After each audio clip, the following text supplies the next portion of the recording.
India Russia உறவு வந்து கிட்டத்தட்ட 1947 இருந்து இப்போ வரைக்கும் 80 வருஷம் கிட்ட நெருங்கிட்டோம். அடுத்த வருஷம் வந்ததுன்னா 80 வருஷம். 80 வருஷமா நம்ம நட்பு நீடிச்சிட்டு இருக்கு. இன்னும் சொல்ல போனா குருஷ்யா வந்த காலத்துல இருந்து நட்பு இன்னும் அதிகமாச்சு.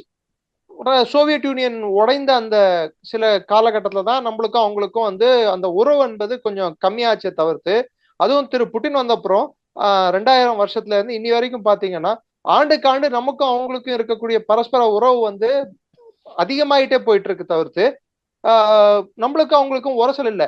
இவங்க மாதிரி நம்ம ஒன்றும் பயந்து அஞ்சி நடுங்கக்கூடிய நாடு இல்லை நம்ம. ஒரு காலத்துல போலாந்து யூதர்களை துரத்தி அடிச்சப்போ அவங்க வந்து தஞ்சம் பூந்த இடம் நாடு எது? இந்தியா. ஜெர்மனி நாசி ஜெர்மனி படைகள் வந்து யூதர்களை கொல்லும் போது அங்க இருக்கிற யூதர்கள் வந்து தஞ்சத்துக்கு இந்தியாவுக்கு வந்தாங்க, குஜராத்துக்கு வந்தாங்க. இங்க நம்ம வந்து அவங்களுக்கு தஞ்சம் கொடுத்தோம். ஏன் பாகிஸ்தானுக்கு போயிருக்க வேண்டியது தானே? முகமது அலி ஜின்னாவை போய் கேட்டிருக்க வேண்டியது தானே?